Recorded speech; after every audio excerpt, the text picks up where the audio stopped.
Bismillahirrahmanirrahim. Assalamualaikum warahmatullahi wabarakatuh.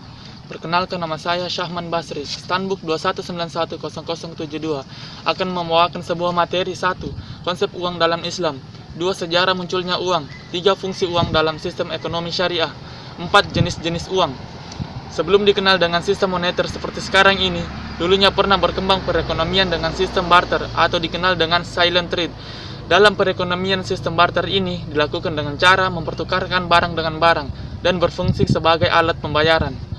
Dalam literatur Islam terdapat beberapa istilah untuk menyebutkan uang, di antaranya adalah nugud, mata uang dalam arti umum; saman, nilai suatu dan harga pembayaran barang yang dijual; fulus, alat tukar tambah yang sudah bisa digunakan untuk membeli barang; sikah, mata uang dinar dan dirham yang telah dicetak dan distempel; umlah, satuan mata uang berlaku di negara atau wilayah tertentu. Uang dalam ekonomi Islam tradisional didefinisikan sebagai setiap alat tukar yang dapat diterima secara umum, bisa berupa benda apapun yang bisa diterima oleh masyarakat dalam proses pertukaran barang dan jasa.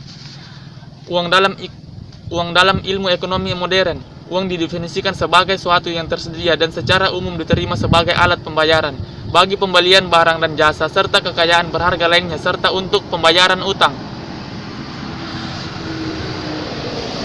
Menurut Imam Al-Ghazali, beliau menjelaskan uang berfungsi sebagai media pertukaran, namun uang tidak dibutuhkan untuk uang itu sendiri.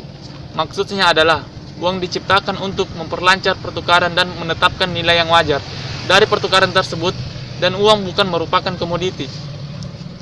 Menurut Ibnu Khaldun menjelaskan, jika nilai uang tidak diubah melalui kebijakan pemerintahan, maka kenaikan atau penurunan harga barang semata-mata akan ditentukan oleh kekuatan penawaran dan permintaan, sehingga barang akan memiliki keseimbangan. Di dalam konsep ekonomi Islam, fungsi uang diakui hanya sebagai: pertama, alat tukar dalam berbagai bentuk, mulai dari tanah liat, kulit, garam, gigi ikan, logam, sampai berbagai bentuk surat atau termaksud uang kertas. Kedua, kesatuan hitung uang itu sendiri tidak memberikan kegunaan atau manfaat, akan tetapi fungsi uanglah yang memberikan kegunaan. Selanjutnya, sesuatu yang disebut uang itu harus dapat diterima oleh masyarakat umum menurut Ibnu Miskwah dan memiliki syarat-syarat seperti: 1. Tahan lama; 2. Mudah dibawa; 3. Tidak dapat dikorup; 4. Dikehendaki semua orang; 5. Orang senang melihatnya. Poin yang kedua, sejarah munculnya uang. Dalam masyarakat itu menggunakan sistem barter, barang ditukar dengan barang atau barang ditukar dengan jasa. Sistem barter ini merupakan sistem transaksi ekonomi yang pertama kali dikenal dalam sejarah perdagangan dunia. Kemudian alat tukar berubah menjadi uang emas, dinar, dan uang perak, dirham. 3. Fungsi uang dalam ekonomi syariah. Ajaran Islam sangat mendukung fungsi uang sebagai media pertukaran, tetapi Rasulullah SAW tidak menganjurkan barter. Akan tetapi sangat menganjurkan transaksi jual beli antara barang dihadapkan dengan barang dan jasa. Poin yang keempat, jenis-jenis uang.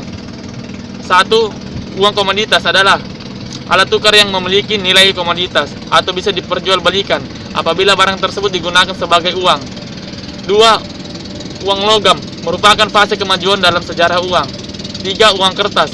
Uang kertas digunakan sekarang ini pada awalnya adalah dalam bentuk banknot atau bank premis dalam bentuk kertas. Kesimpulan, bahwa pada dasarnya Islam memandang uang hanya sebagai alat tukar, bukan sebagai barang dagangan. Oleh karena itu, motif permintaan akan uang semata-mata untuk memenuhi kebutuhan transaksi dalam kehidupan sehari-hari, bukan untuk spekulatif atau tidak mencari keuntungan dengan memanfaatkan nilai tukar yang tidak sepadan. Itu saja materi yang dapat saya sampaikan. Bila ada kekurangan mohon dimaafkan. Sekian dan terima kasih. Wassalamualaikum warahmatullahi wabarakatuh.